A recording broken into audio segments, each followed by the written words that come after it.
Thank my friend from North Carolina, and I appreciate all the witnesses. Very informed group and very helpful to the committee's work.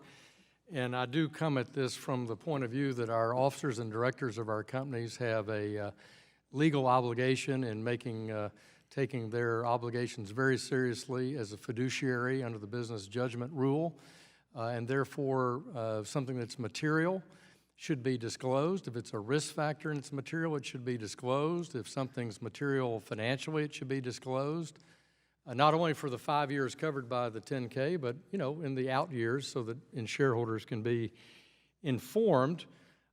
And that's a fundamental part of our system, is that issue of materiality. And as a general statement, I think they do that. I've been a public company director. I've been a investment manager, so I understand that. And we balance that with the cost associated with these issues. And so it's a very careful balance, just like Mr.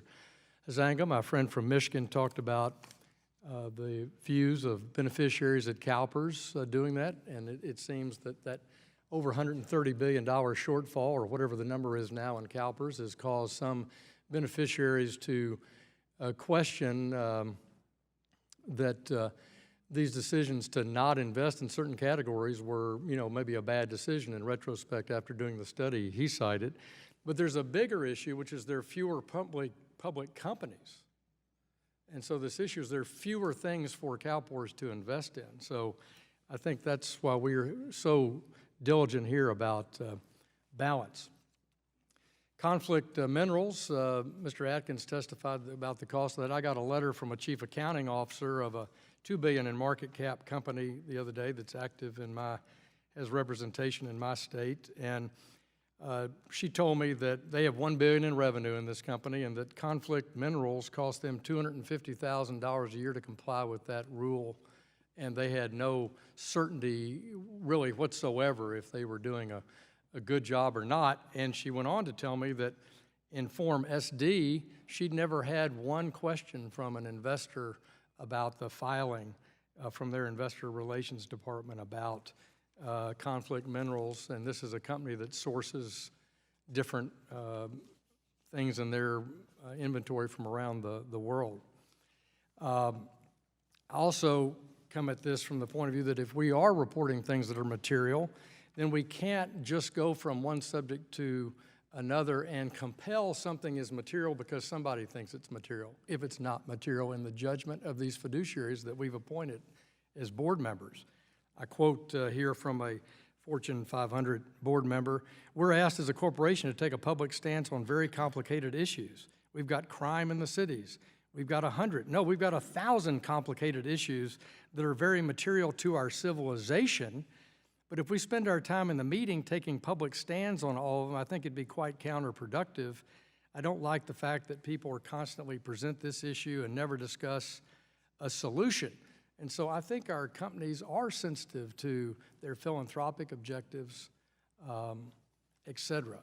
But that director was Charlie Munger at Berkshire Hathaway.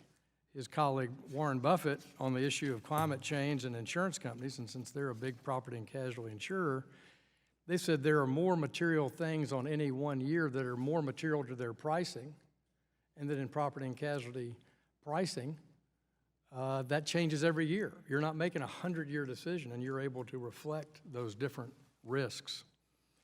My final comment on this was I read an article just the other day, and here's the quote.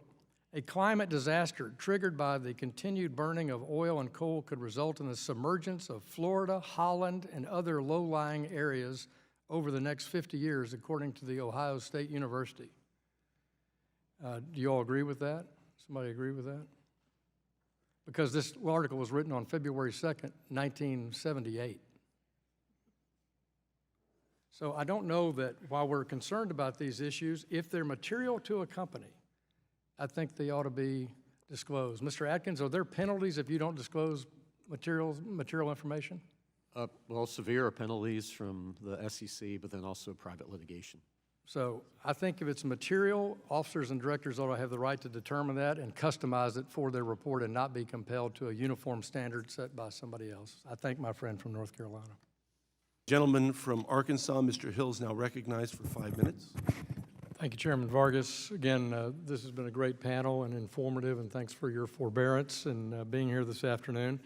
There were a couple of bills that I haven't heard much discussion about. One was on disclosure on corporate taxes being paid that was proposed. Again, it struck me as I was confused because in my experience, corporate taxes are disclosed pretty well, I think. And I pulled about 10 different public companies to look at their tax disclosure in their 10K. Did it cover federal taxes? The answer was yes. Did it cover state taxes? Yes. Did it disclose taxes they paid internationally? The answer was yes. And it also tends to, in the footnotes, reconcile those and give some additional commentary depending on how complicated the company is. Again, unique to the company, unique to this issue of financial statement preparation. Mr. Atkins, do we need this additional direction on taxes, tax disclosure? I think it's problematic. Again, it's very focused, very detailed. As you were saying, I used to be a... Or what would investors gain from that compared to what people are reporting and have reported for decades now?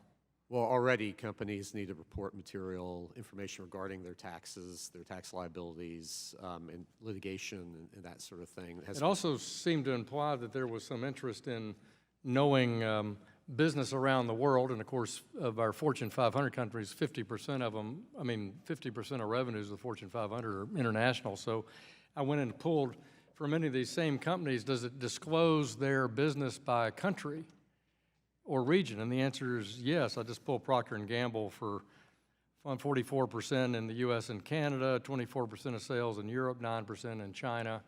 So I'm missing something again in this bill if this is necessary. Do we need more segment analysis? Are we missing something there? Yeah, again, it's very narrowly focused on tax issues by country. Okay, thank you for that. And then another bill that I noted was on political or I guess political expensing or lobbying expenses maybe, and this bill doesn't have a bill number, either Shareholder Protection Act about corporate expenditures over $10,000. Again, I've seen companies have proxy proposals on that year after year, and they just don't tend to pass. I think there were about 60 companies that had something related to disclosing lobbying expenses or political contribution expenses, and they got about a third of the vote in favor.